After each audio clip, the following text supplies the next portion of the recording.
السلام علیکم ورحمۃ اللہ وبرکاتہ۔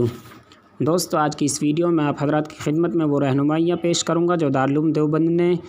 سارے ہی مسلمانوں سے کی ہیں۔ چنانچہ دارالعلوم دیوبند نے جو رہنمائی ہماری فرمائی ہیں وہ چند باتوں پر مشتمل ہے، جن میں سے کچھ میں اس ویڈیو کے اندر آپ کی خدمت میں پیش کروں گا اور کچھ دوسری ویڈیو کے اندر پیش کروں گا، کیونکہ اسی ویڈیو کے اندر ساری ہدایات کو اور ساری رہنمائیوں کو پیش کروں تو ویڈیو بڑی ہو جائے گی، زیادہ لمبی ہو جائے گی، اس لیے میں چند باتوں کو آپ کی خدمت میں پیش کرتا ہوں۔ چنانچہ دارالعلوم دیوبند نے جو رہنمائیاں امت مسلمہ کی خدمت پہ پیش کی ہیں اس کا عنوان ڈالا ہے کہ لاک ڈاؤن میں رمضان المبارک سے متعلق شرعی رہنمائی۔ ملک میں جاری لاک ڈاؤن اور اس سے پیدا شدہ صورتحال کے پیش نظر ماہ رمضان سے متعلق اہم امور میں دارالافتاء کی طرف سے تفصیلی فتوے کی شکل میں رہنمائی کر دی گئی ہے۔ ذیل میں عام مسلمانوں کے لیے فتوے کا خلاصہ پیش کیا جاتا ہے۔ نمبر 1، 29 شعبان 14 اپریل کو چاند دیکھنے کا اہتمام کیا جائے اور چاند دیکھنے کے سلسلے میں کسی بھی اختلاف و انتشار سے پرہیز کیا جائے، اور چونکہ شعبان کے چاند میں کچھ اختلاف سامنے آیا تھا اس لیے احتیاطاً 28 شعبان کو بھی چاند دیکھنے کا اہتمام کیا جائے۔ نمبر 2، رمضان کا روزہ اسلام کا ایک اہم ترین فریضہ اور رکن ہے، لہذا سب مسلمان رمضان کے روزوں کا خاص اہتمام کریں، اور جنہیں واقعی کوئی عذر یا بیماری ہو وہ کسی معتبر مفتی سے مسئلہ معلوم کر کے عمل کریں۔ نمبر 3، مساجد اور گھروں میں نماز پنجگانہ اور جمعے کے تعلق سے دارالعلوم کی طرف سے جو ہدایات دی جا چکی ہیں حسب سابق انہی پر عمل کیا جائے، اور کوئی بھی ایسا کام نہ کیا جائے جو اپنے لیے یا کسی دوسرے کے لیے پریشانی کا باعث ہو،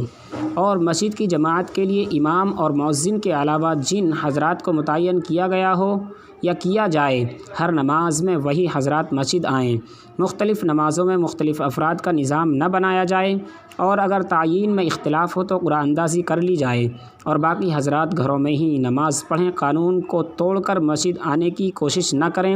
ان کی نیت کے مطابق انہیں پورا ثواب ملے گا انشاءاللہ، اور مسجد کا مالی تعاون حسب سابق جاری رکھا جائے۔ نمبر 4، مساجد میں انتظامیہ کی طرف سے جتنے افراد کی اجازت ہو صرف اتنے ہی افراد تراویح ادا کریں مسجد میں آ کر، اور باقی حضرات اپنے اپنے گھروں میں تراویح باجماعت ادا کریں، اور جن لوگوں کے لیے جماعت کی صورت نہ بن سکے وہ تنہا تراویح ادا کریں۔ نمبر 6، حتی الامکان یعنی پوری کوشش کریں کہ ہر مسجد میں ختم قرآن کا نظم کیا جائے، اور گھروں میں اگر کوئی حافظ قرآن میسر ہو تو تراویح میں پورا قرآن پاک سنا جائے، اور اگر کوئی حافظ قرآن میسر نہ ہو تو الم تری سے یا جو صورتیں یاد ہو انہی سے تراویح پڑھی جائے۔ نمبر 6، مسجد کے اطراف میں رہنے والے یا کسی بلڈنگ کے مختلف فلیٹس والے بذریعہ مائک تراویح یا کسی بھی نماز میں اقتداء نہ کریں، نیز حرمین شریفین یا کسی بھی مسجد کی لائیو نماز میں بھی اپنے اپنے گھروں سے شرکت نہ کریں۔ نمبر 7، تراویح میں 6 یا 10 دن کا ختم بھی نہ کیا جائے بلکہ یومیہ صرف 1 یا سوا پارے کا معمول بنایا جائے۔ نمبر 8، جن علاقوں میں قدیم و جدید جنتری کی بنا پر ختم سحری کا اختلاف ہو وہاں ختم سحری کا اعلان قدیم جنتری کے مطابق کیا جائے، اور اذان فجر 10 منٹ کے بعد 10 منٹ کے وقفے سے کہی جائے۔ نمبر 9، مساجد میں عمومی افطار کا نظم نہ کیا جائے، نیز افطار پارٹی وغیرہ بھی نہ کی جائے۔ نمبر 10، لوگوں کے افطار کی اطلاع بذریعہ اذان یا بذریعہ اعلان اور ختم سحری کا اعلان حسب سابق مساجد سے کیا جائے، اور لوگ اسی کے مطابق افطار اور ختم سحری کریں، اور ختم سحری سے 1.5-2 گھنٹے پہلے تسلسل کے ساتھ سحری کا اعلان ہرگز نہ کیا جائے۔